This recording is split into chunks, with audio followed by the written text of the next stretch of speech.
आज प्रातः 7 बजे के आसपास कंट्रोल रूम के माध्यम से थाना राजपुर पर सूचना प्राप्त की कि जौहरी गांव में 2 गाड़ियों को ओवरटेकिंग को लेकर कोई विवाद हुआ है, जिसमें एक गाड़ी के द्वारा आगे वाली गाड़ी पर फायरिंग की जा रही थी। इस फायरिंग के दौरान मॉर्निंग वॉक पर निकले एक व्यक्ति को भी गोली लग गई है और उनको अस्पताल पहुंचा गया। अब जानकारी में आया है कि उपचार के दौरान उनकी मृत्यु हो गई है। पुलिस के द्वारा समस्त थाना क्षेत्रों में देहात और सिटी में नाकेबंदी कर दी गई है। जो गाड़ी है और जो उसमें व्यक्ति सवार है उनके संबंध में सघन चेकिंग की जा रही है और जल्दी ही पुलिस के द्वारा इनको गिरफ्तार कर आगे की कार्रवाई की जाएगी। मेरा नाम है मुजाहिद हसन, जूड़ी गाँव, वार्ड नंबर 2। और हम सुबह नमाज पढ़ के शुगर की वजह से बीमार है, घूमते हुए जा रहे थे रोड पे सिनोला वार्ड नंबर 1 में आम के पेड़ पे चौक पे। वहाँ हम बैठ गए रमेश बोरा की दुकान पे, तो हमारे सामने 2 गाड़ियाँ आई नीचे की तरफ से फाइल करते हुए, गोली चलाते हुए। वाइट कार आगे थी और काली कार पीछे थी, उनमें नंबर नहीं थे, आगे वाली में नंबर थे। आगे वाली में गोली चलाते हुए आए तो थोड़ा सा आगे बड़े मियाँ टहल रहे थे 3-4, एक उनके लग गई, उनकी डेथ हो गई। और तीसरे नंबर पे जो है जूड़ी स्कूल के सामने गाड़ी ठुक गई, वहाँ घटना हुई। तो ठुकने के बाद फिर से लड़ाई झगड़ा होता रहा, फाइल होते हुए आई, वहाँ गोलियाँ खत्म हो ही गई, मतलब रास्ते में ही चलाते हुए आए बहुत तेज गाड़ियाँ।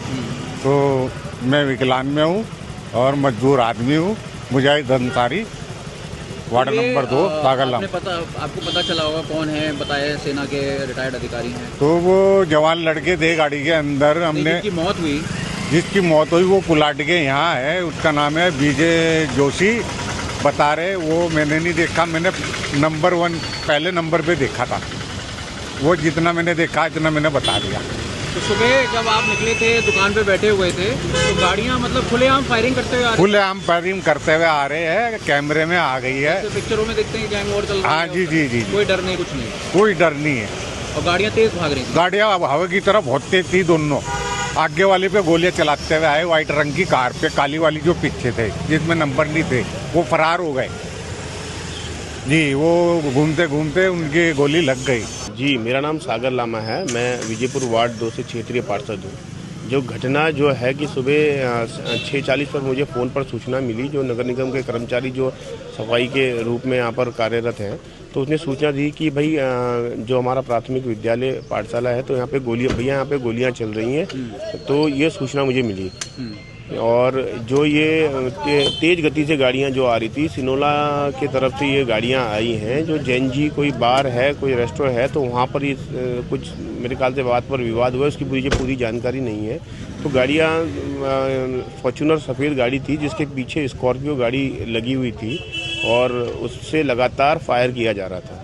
तो जी हाँ, स्कॉर्पियो काली रंग की जिस पर नंबर प्लेट नहीं था और लगातार फायर किया जा रहा था। तो सुबह जो 6:40 में मॉर्निंग वॉक पे जो हमारे अंकल लोग जो सुबह मॉर्निंग में जाते थे, उनमें से 3 मेरे ब्रिगेडियर सर हैं हमारे, CP जोशी जी, ब्रिगेडियर सेना में कार्यरत थे। तो उनको सीने पे जाके गोली लगी, जिनको उपचार के लिए मैक्स हॉस्पिटल ले जाया गया और वहाँ पर डॉक्टरों ने उन्हें मृत घोषित कर दिया।